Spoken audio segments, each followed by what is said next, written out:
Hello students. तो पिछले class में हम लोगों ने ह्यूमन बॉडी में जो कुछ एंडोक्राइन ग्लैंड्स हैं उनके नाम समझे थे, कहाँ कहाँ पर होता है। जैसे कि हमारा pituitary gland, pineal gland, hypothalamus, ये सारे के सारे ब्रेन के ही आसपास, ब्रेन का ही पार्ट है, ब्रेन के पास ये ग्लैंड पाए जाते हैं। उसके बाद थायराइड ग्लैंड हमारे जो विंड पाइप है, ट्रैकिया, उसके दोनों तरफ लगा रहता है, गले के पास, गर्दन के पास होता है ये। और उसी थायराइड के अंदर ही छोटे छोटे 4 मस्कुलर स्ट्रक्चर एम्बेडेड धंसे हुए होते हैं, उनको पैराथायराइड ग्लैंड बोलते हैं। ठीक है, फिर उसके आगे बढ़ते हैं। ट्रैकिया 2 पार्ट्स में डिवाइड हो जाता है, 2 लंग्स में चला जाता है, एक राइट, एक लेफ्ट, एक राइट में, है ना। तो जहाँ पे बाइफर्केट होता है, जहाँ पे वो 2 ब्रांचेस हो जाते हैं विंड पाइप के, वहाँ पे भी एक ग्लैंड पाया जाता है, उसको थाइमस बोलते हैं। देन आते हैं नीचे, स्टमक आता है, स्टमक के जस्ट नीचे उससे सटा हुआ रहता है पैंक्रियास ग्लैंड। ठीक, और उसके हल्का सा नीचे आते हैं तो हमारे बॉडी के राइट और लेफ्ट साइड में किडनी होता है, और किडनी के सरफेस के ऊपर भी एक ग्लैंड पाया जाता है, that is known as adrenal gland. ठीक है, उसके बाद अगर फीमेल बॉडी है, फीमेल का बॉडी है, तो वहाँ पर नीचे के हिस्से में ओवरीज पाई जाती हैं। ठीक है, फीमेल बॉडी केस में। अगर मेल बॉडी है तो इसकी जगह पर टेस्टिस पाया जाता है। ठीक, ये दोनों पेयर में होते हैं, यानी 2-2 होते हैं। ठीक है, एक पेयर में होते हैं 2 ओवरीज या 2 testis, ovaries in female and testis in male body. ठीक, तो ये सारा था, ये हम लोगों ने पढ़ा था। अब चलिए देखते हैं कि कौन सा ग्लैंड कौन सा हार्मोन रिलीज करता है और उसका क्या फंक्शन होता है ना। तो चलिए फटाक से इसको समझते हैं। सबसे पहले पीनियल ग्लैंड। पीनियल ग्लैंड जो है बहुत ही छोटा सा ग्लैंड होता है, पी शेप का, एक मटर के दाने के आकार का होता है, बहुत ही छोटा सा ग्लैंड हमारे ब्रेन के एकदम सेंटर में, लगभग मिड ब्रेन के आसपास पाया जाता है। ठीक, और पीनियल ग्लैंड क्या रिलीज करता है, क्या बनाता है, कौन सा हार्मोन? मेलेटोनिन। मेलेटोनिन नाम का एक हार्मोन ये रिलीज करता है, बनाता है। अब मेलेटोनिन का फंक्शन क्या है? तो मेलेटोनिन क्या करता है, लाइट और डार्क साइकिल को एडजस्ट करता है। लाइट डार्क साइकिल का मतलब है कि जैसे दिन में हम लोग जागते रहते हैं मोस्ट ऑफ द टाइम, मतलब मोस्टली, वो तो दिन में भी कोई सो ही जाता है, लेकिन दिन में जब लाइट रहता है तो ये हार्मोन कम निकलता है, और जब रात में लाइट नहीं रहता, अंधेरा हो जाता है, तो उस समय हार्मोन ज़्यादा निकलता है, और इसकी वजह से स्लीपिंग जो पीरियड हमारा होता है ह्यूमंस में या एनिमल्स में, वो मेंटेन होता है। ठीक है, तो ये मेलेटोनिन क्या है, हमारे बॉडी में डे और नाइट, लाइट और डार्क साइकिल को मेंटेन करता है, जिससे हम लोग रात होते ही हमको नींद आने लगता है ना। तो वो पार्टिकुलर जो नींद आने का प्रोसेस होता है वो मेलेटोनिन के बनने की वजह से होता है, और दिन के समय में मेलेटोनिन बहुत कम बनता है। ठीक है, इसलिए उस समय नींद अधिकतर लोगों को नहीं आती है। ठीक है, अगर कोई बहुत ज़्यादा थका है, बहुत ज़्यादा एग्जॉस्ट हो गया है बॉडी, तो नींद आ सकता है। अदरवाइज नाइट टाइम में सभी को लगभग नींद आती है, अगर किसी को कोई डिजीज वगैरह ना हो तो।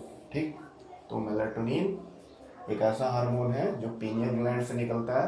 पीनियल ग्लैंड हमारे ब्रेन के ऑलमोस्ट मिड ब्रेन के पार्ट में पाया जाता है, और ये क्या करता है, लाइट और डार्क साइकिल को मेंटेन करता है, यानी स्लीपिंग पीरियड को मेंटेन करता है ह्यूमन में और बड़े एनिमल्स में। ठीक है, दूसरा हमारा जो ग्लैंड है उसी के थोड़ा सा पास में हाइपोथैलेमस। हाइपोथैलेमस, अब हाइपोथैलेमस जो ग्लैंड है वो क्या करता है, वो 2 तरह के हार्मोन्स निकालता है। एक्चुअली में हार्मोन निकालता नहीं, एक तरह का हार्मोन को काम करने के लिए मतलब प्रोत्साहित करता है, जैसे कह सकते हैं प्रमोट करता है। तो ये 2 तरह के हार्मोन निकालता है, releasing hormone and inhibitory hormone. Releasing hormone का मतलब है एक ऐसा हार्मोन जिसकी वजह से बाकी हार्मोन भी तेज़ी से निकलें, रिलीज हों, है ना। और इनहिबिटरी हार्मोन का काम होता है किसी भी चीज़ को इनहिबिट करे, रोके। इनहिबिटरी जो है, इनहिबिट वर्ड से बना है, इनहिबिट का मतलब होता है किसी प्रोसेस को रोकना। ठीक है, तो हाइपोथैलेमस जब ज़रूरी होता है तो कुछ हार्मोन को रिलीज करता है, तो उसके लिए रिलीजिंग हार्मोन निकालता है, और जब कुछ ज़रूरी नहीं है, बहुत ज़्यादा एक्सेस हो गया किसी चीज़ का, तो उस केस में इनहिबिटरी हार्मोन निकालता है, जिससे कोई पार्टिकुलर हार्मोन का बैलेंस बिगड़ ना जाए, बहुत ज़्यादा ना हो जाए, तो वहाँ पे इनहिबिट करना पड़ता है, रोकना पड़ता है। ठीक है, तो hypothalamus releasing and inhibitory hormone, 2 तरह के हार्मोन निकालता है, releasing hormone and inhibitory hormone. ठीक है, रिलीजिंग का काम है रिलीज होना हार्मोन, जब ज़रूरत है बॉडी को किसी पार्टिकुलर हार्मोन का तो ये निकलेगा, तो वो हार्मोन भी अच्छी मात्रा में निकलेगा जितना बॉडी के लिए सूटेबल है। लेकिन वो अपने लिमिट से ज़्यादा ना हो जाए। उसके बाद फिर इनहिबिटरी हार्मोन का काम आ जाएगा कि वो उस लिमिट को क्रॉस ना करे हार्मोन, क्योंकि बहुत ही कम मात्रा में हमको ज़रूरत होती है। बहुत ज़्यादा एक्सेस हो जाएगा हार्मोन तो उसका भी बैड इफेक्ट होगा, तो उसको रोकने के लिए इनहिबिटरी हार्मोन निकलता है। ठीक, तो ये हो गया हमारा हाइपोथैलेमस। फिर पिट्यूटरी ग्लैंड। पिट्यूटरी ग्लैंड, ये पिट्यूटरी ग्लैंड यहाँ पर है, ठीक है।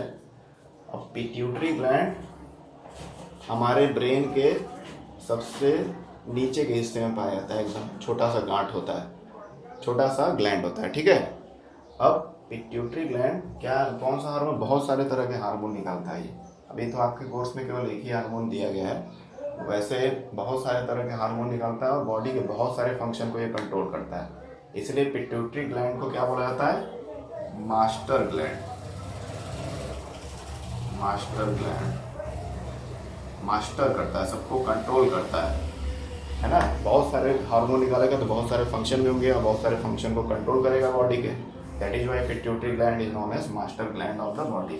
ठीक, अब इससे अभी जो पढ़ना है ग्रोथ हार्मोन, इससे एक हार्मोन निकलता है दैट इज जीएच, जिसको शॉर्ट में जीएच लिखते हैं, ग्रोथ हार्मोन। अब ये ग्रोथ हार्मोन है तो इसके शब्द से, इसके वर्ड से आप समझ ही रहेंगे कि इसका काम होगा बॉडी के ग्रोथ और डेवलपमेंट में। ठीक है, तो पिट्यूटरी हार्मोन, पिट्यूटरी ग्लैंड से निकलने वाला जो हार्मोन है वो है हमारा ग्रोथ हार्मोन। और ग्रोथ हार्मोन किस चीज़ को कंट्रोल और कोऑर्डिनेट करता है या मेंटेन करता है, वो ग्रोथ को मेंटेन करता है कि किसी भी ऑर्गेनिज्म का ग्रोथ बॉडी का कैसा होगा। अगर ये हार्मोन बहुत ज़्यादा मात्रा में बढ़ गया तो बॉडी का ग्रोथ बहुत ज़्यादा होगा। कोई व्यक्ति नॉर्मल से बहुत ज़्यादा लंबा हो जाएगा, मतलब उसके परिवार में बाकी सब नॉर्मल साइज करेंगे, नॉर्मल हाइट करेंगे, लेकिन उसका हाइट एब नॉर्मल हो जाएगा, कुछ ज़्यादा ही लंबा हो जाएगा, अनएक्सपेक्टेड हो जाएगा, है ना। और जब ये हार्मोन बहुत कम मात्रा में निकलेगा तो कोई व्यक्ति परिवार में सबसे छोटा बौना जैसा हो जाएगा, ड्वार्फ हो जाएगा, जिसको हम लोग बोलते हैं ना, जिसका हाइट नॉर्मल भी नहीं रहता, बहुत छोटा होता है, जिसको ड्वार्फ बोलते हैं।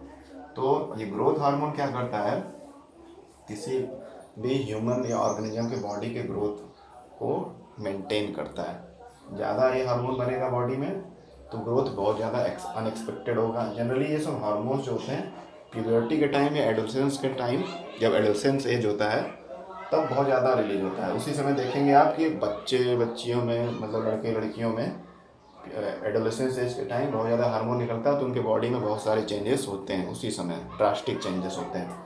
तो वही चीज़ है कि उसी समय आप देखेंगे कि उस एज में 17-18 साल के आसपास कुछ लड़कों या लड़कियों का हाइट बहुत ज़्यादा लंबा हो जाता है, कुछ का बहुत छोटा रह जाता है। तो वो है ग्रोथ हार्मोन, उसके पीछे रीजन। या फिर जेनेटिक्स भी कारण हो सकता है, माता पिता के जो जीन्स है वो भी कारण हो सकते हैं, बट हम यहाँ पर केवल हार्मोन की बात कर रहे हैं। तो ग्रोथ हार्मोन जब ज़्यादा बनेगा पिट्यूटरी ग्लैंड से तो बॉडी का ग्रोथ ज़्यादा होगा और नॉर्मल हाइट से कहीं ज़्यादा लंबा बॉडी का हाइट होगा। केवल हाइट ही नहीं बढ़ाता है ये, बाकी भी बॉडी का ग्रोथ करता है। यहाँ पे हाइट का रेफरेंस में हम एग्जाम्पल समझ रहे हैं। और जहाँ ग्रोथ हार्मोन कम होगा वहाँ मान लीजिए कि हाइट बहुत कम ग्रो होगा, मेंटल ग्रोथ कम होगा, तो बौना रह जाएगा इंसान, थोड़ा उसके सोचने समझने की क्षमता भी कम हो जाएगी, यानी ओवरऑल ग्रोथ उसका अफेक्ट होगा। ठीक है, तो ये हो गया हमारा पिट्यूटरी ग्लैंड से रिलीज होने वाला ग्रोथ हार्मोन। नेक्स्ट है हमारा थायराइड ग्लैंड। नेक्स्ट है हमारा थायराइड ग्लैंड जो हमारे नेक रीजन में पाया जाता है और विंड पाइप या ट्रैकिया से लगा हुआ रहता है, मस्कुलर स्ट्रक्चर है ना, एक गांठ जैसा होता है गर्दन पे। अब ये थायराइड ग्लैंड क्या निकालता है, थायरॉक्सिन हार्मोन। ठीक है, थायराइड ग्लैंड थायरॉक्सिन हार्मोन निकालता है और थायरॉक्सिन हार्मोन बनने के लिए आयोडीन, आयोडीन मॉलिक्यूल बहुत ज़्यादा ज़रूरी होता है। अगर आप हायर क्लास में जाएंगे तो थायरॉक्सिन मॉलिक्यूल का पूरा केमिकल फार्मूला देखेंगे और उसमें देखेंगे कि आयोडीन उसका बहुत, मतलब आयोडीन का बहुत ज़्यादा इंपॉर्टेंट रोल है, उससे बॉन्डिंग करके ही थायरॉक्सिन बनता है। अगर आयोडीन नहीं है तो थायरॉक्सिन बनेगा ही नहीं, क्योंकि थायरॉक्सिन हार्मोन का जो सेंट्रल केमिकल फार्मूला है, उसका बॉन्ड है, वो आयोडीन से बनता है। आयोडीन है तभी थायरॉक्सिन है, आयोडीन नहीं है तो थायरॉक्सिन नहीं है। ठीक है, तो थायराइड ग्लैंड से थायरॉक्सिन हार्मोन बनता है जब हमारे बॉडी में या न्यूट्रिएंट में आयोडीन मिलता रहे तब। अगर एकदम नहीं आयोडीन आ रहा है हमारे बॉडी में, मतलब जो डाइट ले रहे हैं हम लोग, खाना खा रहे हैं, तो उस केस में ये ग्लैंड तो रहेगा लेकिन ये थायरॉक्सिन हार्मोन नहीं बना पाएगा। और थायरॉक्सिन हार्मोन का रोल क्या है, थायरॉक्सिन हार्मोन हमारे ग्रोथ और डेवलपमेंट को कंट्रोल करता है। किस तरह का ग्रोथ, जो मेजर न्यूट्रिएंट है, कार्बोहाइड्रेट, प्रोटीन, फैट, ये जो मेजर न्यूट्रिएंट होते हैं जिसका बहुत ज़्यादा बड़ा रोल होता है हमारे बॉडी के ग्रोथ और डेवलपमेंट के लिए, इनका जो मेटाबॉलिज्म है, यानी ये हमारी बॉडी में कैसे एब्जॉर्ब होंगे, हमारे बॉडी को एनर्जी कैसे देंगे, हमारे बॉडी का रिपेयर कैसे करेंगे, एट्सेट्रा एट्सेट्रा, कार्बोहाइड्रेट, प्रोटीन और फैट, ये सारा डिसाइड करता है हमारा थायरॉक्सिन हार्मोन। ठीक है, तो थायरॉक्सिन हार्मोन क्या है, मेजर न्यूट्रिएंट जो हमारे डाइट में होते हैं, कार्बोहाइड्रेट, प्रोटीन, फैट, इसके मेटाबॉलिज्म को, मेटाबॉलिज्म मतलब इसके मतलब बॉडी में एब्जॉर्प्शन प्रोसेस को, एसिमिलेशन प्रोसेस को और एनर्जी टेकिंग प्रोसेस को कंट्रोल करता है। यानी अगर ये हार्मोन रहेगा हमारे बॉडी में तो हमारे बॉडी को सफिशिएंट मात्रा में जो हम लोग खाना खा रहे हैं उसमें से प्रोटीन, फैट और कार्बोहाइड्रेट एब्जॉर्ब होगा, और जब ये एब्जॉर्ब होगा तो बॉडी का ग्रोथ होगा, है ना, बॉडी का ओवरऑल ग्रोथ होगा, मेंटल ग्रोथ होगा, सब कुछ होगा। तो थायरॉक्सिन का होना बहुत ज़रूरी है मेंटल ग्रोथ और बॉडी के ओवरऑल ग्रोथ के लिए। अगर ये नहीं है तो जो कार्बोहाइड्रेट, प्रोटीन, फैट, हम लोग और चीज़ें भी जो न्यूट्रिएंट ले रहे हैं खाने में, वो मैक्सिमम अमाउंट हमारे बॉडी में एब्जॉर्ब नहीं होगा, और उस वजह से हमारा बॉडी का ग्रोथ नहीं हो पाएगा। बहुत सारे बच्चों में ये थायरॉक्सिन हार्मोन नहीं रहता है तो उनका मेंटल रिटार्डेशन हो जाता है। मेंटल रिटार्डेशन मतलब बुद्धि से बहुत कमज़ोर रहेंगे, उनके सोचने समझने की क्षमता या कुछ भी, उनका इंटेलिजेंस बहुत कम होगा, IQ लेवल बहुत कम होगा, सामान्य चीज़ को नहीं समझ पाएंगे। तो ये सब थायरॉक्सिन हार्मोन की कमी से होता है। इसलिए थायरॉक्सिन हार्मोन के लिए हमको आयोडाइज्ड सॉल्ट या नमक खाना चाहिए जिसमें आयोडीन का सोर्स हो। ठीक है, और थायरॉक्सिन हार्मोन के कमी से हम जानते हैं डिजीज होता है, दैट इज ग्वाइटर, घेंगा रोग जिसको हिंदी में बोलते हैं। पूरा गर्दन जहाँ पे ग्लैंड रहता है सूज जाता है, थायरॉक्सिन बना रहता है तो इसके साइज को भी मेंटेन करता है, साथ ही हमारे बॉडी में ग्रोथ और डेवलपमेंट भी करता रहता है ना। अगर नहीं बनता है थायरॉक्सिन थायराइड ग्लैंड में तो ये ग्लैंड सूजने भी लगता है थायरॉक्सिन के एब्सेंस में, और साथ में बॉडी का ग्रोथ भी रुक जाता है और मेंटली रिटार्डेड हो जाते हैं बच्चे जनरली, है ना। तो इसलिए बचपन से ही आयोडीन वाला सॉल्ट वगैरह देना चाहिए ताकि ग्रोथ और डेवलपमेंट में कोई बुरा असर ना पड़े। ठीक है, ये हो गया। पांचवा हमारा है पैराथायराइड ग्लैंड। पैराथायराइड ग्लैंड जो होता है वो थायराइड ग्लैंड के अंदर ही होता है, छोटा छोटा 4 होता है, दोनों तरफ, 2 एक तरफ 2 दूसरे तरफ। तो थायराइड ग्लैंड के अंदर ही एम्बेडेड रहता है। क्या रहता है? एम्बेडेड। एम्बेडेड मतलब उसी में धंसा हुआ है या उसी में, उसी का अंदरूनी पार्ट है। यानी थायराइड ग्लैंड बाहर रूप से बड़ा सा है, उसके अंदर पैराथायराइड ग्लैंड होता है। ठीक है, अब ये पैराथायराइड ग्लैंड क्या करता है? पैराथायराइड ग्लैंड पैराथॉर्मोन नाम का हार्मोन रिलीज करता है। ठीक है, पैराथॉर्मोन हार्मोन का काम क्या है? बॉडी में कैल्शियम आयन और फॉस्फेट आयन, या फिर बोल सकते हैं कैल्शियम और फॉस्फेट की मात्रा को बैलेंस करता है हमारे बॉडी में, हमारे ब्लड में, और इसकी वजह से हमारे बोन्स वगैरह जो होते हैं मजबूत होते हैं, है ना। अगर ये पैराथॉर्मोन सही मात्रा में बनता है, यानी पैराथायराइड ग्लैंड अच्छे सही कंडीशन में है, तो ये हार्मोन भी अच्छी मात्रा में बनेगा पैराथॉर्मोन, और उस कंडीशन में हमारे बॉडी में जो न्यूट्रिएंट हम लेंगे उसमें से कैल्शियम और फॉस्फेट बॉडी एब्जॉर्ब करेगा और हमारा जो बोन है वो मजबूत होगा, क्योंकि हमारे बोन में कैल्शियम फॉस्फेट आयन बहुत ज़्यादा होता है।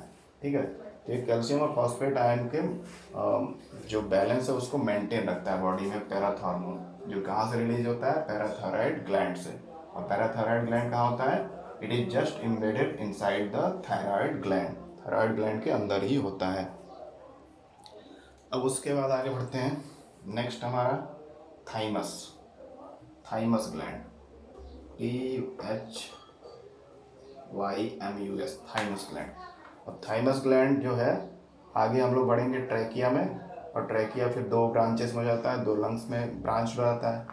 तो जहाँ पे ब्रांच होता है वहाँ पे छोटा सा उभड़ा हुआ गांठ रहता है या ग्लैंड रहता है, उसको बोलते हैं हम लोग थाइमस ग्लैंड। ठीक है, इसको चेस्ट ग्लैंड भी बोलते हैं क्योंकि चेस्ट के बीचों बीच पाया जाता है।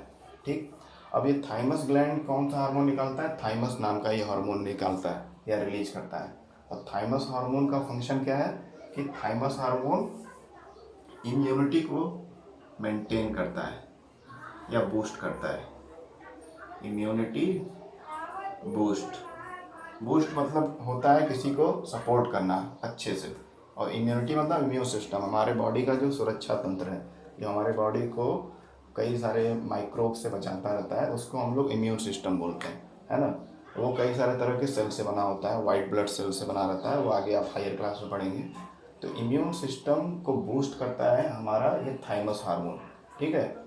हमारे इम्यून सिस्टम या इम्यून सिस्टम का जो सेल्स है उनको मतलब रिपेयर करता है, लगातार बनाते रहता है, ताकि हमारा बॉडी हमेशा तैयार रहे किसी भी माइक्रोब से लड़ने के लिए, अगर वो माइक्रोब हमारे बॉडी में इंटर कर रहा है, ठीक है। तो ये थाइमस का काम है, थाइमस हार्मोन निकालना, और इस हार्मोन का अल्टीमेटली फंक्शन है इम्यूनिटी को बूस्ट करना। बॉडी की इम्यूनिटी बूस्ट रहेगी तो हमारा बॉडी किसी भी बीमारी से, किसी भी माइक्रोब से लड़ने के लिए रेडी रहेगा, ठीक। अब ये थाइमस जो होता है बच्चों में बड़ा साइज का होता है, क्योंकि बच्चों का जो इम्यून सिस्टम होता है थोड़ा वीक होता है, वो काफ़ी कमज़ोर होते हैं और बहुत ही डेलिकेट होते हैं छोटे में जब वो जन्म लेते हैं। और जैसे जैसे बच्चे बड़े होते जाते हैं वैसे वैसे थाइमस हार्मोन थाइमस ग्लैंड सिकुड़ते जाता है और एक नॉर्मल साइज पे आकर रुक जाता है, ठीक है। तो बच्चों में चूँकि इम्यूनिटी ज़्यादा चाहिए, उनको बहुत ज़्यादा खतरा रहता है, उनको तो अपने से सब समझेंगे नहीं कि कहाँ पे साफ़ सफाई रखना है, उनको तो कुछ पता चलता नहीं है। तो इसलिए उनमें थाइमस ग्लैंड बड़ा होता है ताकि उनका इम्यून सिस्टम लड़ता रहे।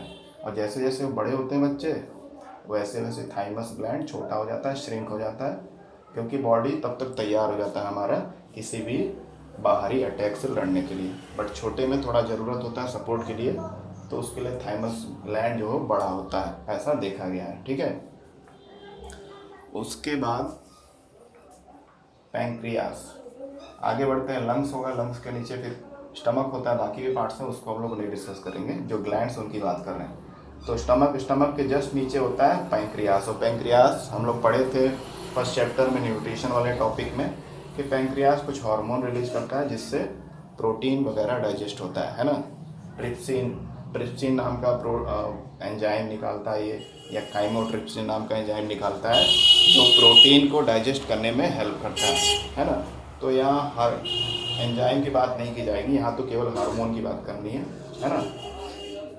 तो पैंक्रियास 3 तरह के हार्मोन्स निकालता है, और भी बहुत सारे हैं लेकिन फिलहाल अभी 2 ही पढ़ना है। तो पैंक्रियास में 2 तरह के हार्मोन निकलते हैं, एक इंसुलिन और एक ग्लूकेगॉन। एक इंसुलिन हो गया और एक ग्लूकेगॉन, ठीक है। अब पैंक्रियास करता क्या है, क्योंकि ये सारे के सारे एंडोक्रिन ग्लैंड है ना, एक केवल एंडोक्रिन ग्लैंड हमको पढ़ना है। तो पैंक्रियास से जो इंसुलिन निकलता है ये ब्लड शुगर को लो करता है। ब्लड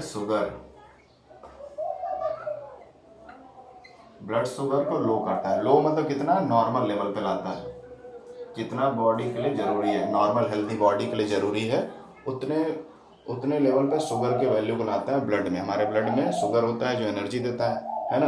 लेकिन बहुत ज़्यादा हो जाता है तो फिर कौन सा कंडीशन हो जाता है, डायबिटिक कंडीशन, डायबिटीज वाला कंडीशन हो जाता है, मधुमेह बीमारी जिसको बोलते हैं। ब्लड शुगर जब बढ़ जाता है तो बॉडी में ऑटोमेटिकली ये बना रहता है हमारा, मतलब इंसुलिन नाम का हार्मोन बनता है, और ये हमारे ब्लड में जो शुगर का वैल्यू है उसको कभी बढ़ने नहीं देता है, एक नॉर्मल लेवल पे रखे रहता है। यानी थोड़ा मोड़ा जब हम लोग बहुत ज़्यादा मीठा खाते हैं या कुछ ऐसा खाते हैं जिसमें कार्बोहाइड्रेट और शुगर ज़्यादा है, तो उस समय तो शुगर लेवल बढ़ जाता है लेकिन वापस नॉर्मल हो जाता है। तो नॉर्मल कैसे होता है, इसी इंसुलिन की वजह से, जो हमारा पैंक्रियास लगातार बनाता रहता है, ठीक है।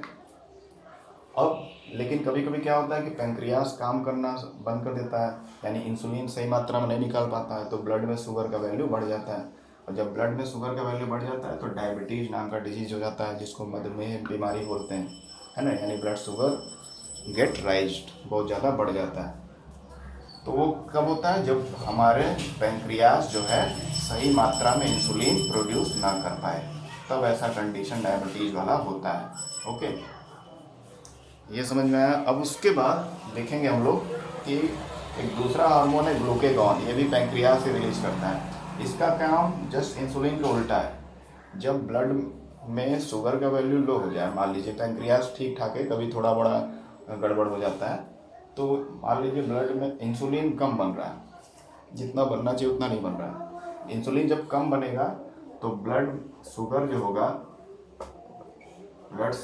बढ़ जाएगा, है ना। ब्लड का शुगर बढ़ जाएगा। इंसुलिन रहता है तो कम करता है ब्लड शुगर को, लेकिन जब इंसुलिन नहीं बनेगा या कम बनेगा, ब्लड का शुगर वैल्यू बढ़ जाएगा, ये होता है। तो इंसुलिन बनेगा तो ब्लड के शुगर के वैल्यू को फिर से नीचे या नॉर्मल ला देगा, ये होगा।